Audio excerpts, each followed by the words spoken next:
I want to maybe stay on Davos for one more maybe round before we move on.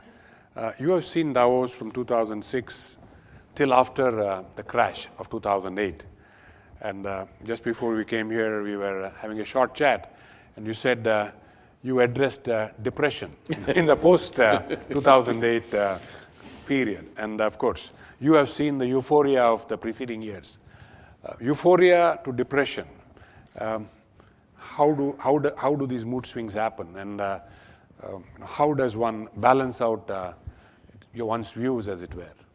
I think one reason is a lot of people have not strived for their success. They are successful by chance. That's why they're euphoric and depressed.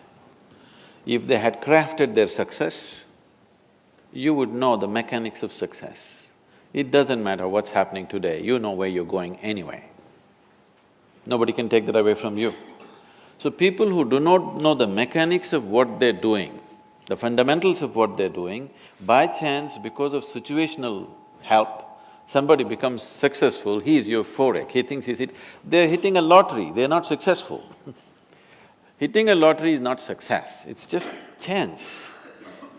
So because of that, you see too much of these swings. And anyway, as I was telling you, they asked me to handle this session called recession and depression. It was 2008, just then recession had moved into the European and American market.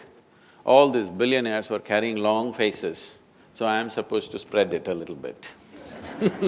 Spread a smile, that is. So I said, recession is bad enough. Do you need depression on top of it? You always dreamed, you want to walk the beach, you want to swim, you want to go play golf. Okay, this is the time, less work, this is not the end of the world. And above all, the way we have structured our economic process in the planet is such that if we fail, we will be depressed. If we succeed, we will be damned. I said, I prefer that you're depressed. Because our economy is all about more, not about all. I think the business leaders, people who have reached a certain level of success, should shift their attention from more to all. All would naturally be inclusiveness. More is taking, all is an embrace. Indeed. Moving on to something that we see across India today, the mood of negativity. In a way, it is a continuum of this depression that we are looking at.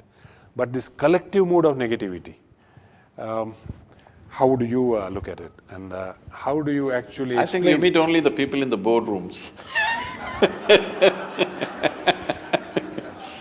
Right now, a lot of people, too many people, including the business leaders and the media, everybody is constantly talking about India will become a superpower, which makes me very apprehensive.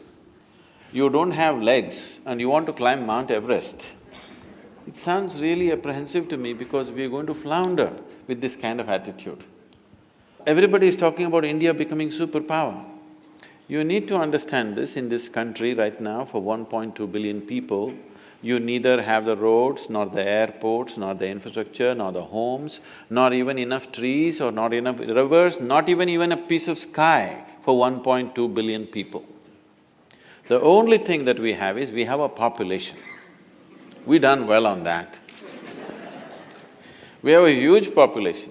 If you transform this population into a very competent, focused, inspired population, yes, we could be a superpower in a different way than you understand superpower in normal sense. Superpower means people have always thought military might and something else.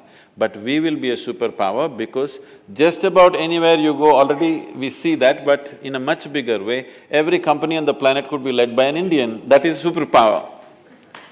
We're all over the place. Somebody was telling, see, this is Bharat, Mahabharat is elsewhere else. It's in a different place. So, I know there's one segment of people who are constantly morose about markets going down, markets going up and stuff. There's another level of people who are too loose in their thought that they think we are going to become a superpower. We don't have the fundamentals. I don't have to tell this to you, you know better. We don't have the fundamentals to become any kind of superpower. It's just too much of nonsense. Our problem is, we're too dramatic in our minds. We exaggerate our success, we exaggerate our failures. It doesn't matter, the crowd sees it that way, it's all right. But people in positions of responsibility and leadership should be able to see what is the reality, not imagining things about being superpower, not imagining things about going into dumps. Both are not true. We are at a threshold. We are sitting with a possibility, a huge possibility in front of us. But between possibility and reality, there is a distance. Do we have the necessary commitment, strength and focus to walk the distance? That's a big question. Is every one of us working towards creating an India which will have the necessary focus and commitment to walk the distance from possibility to reality? This is still a question mark.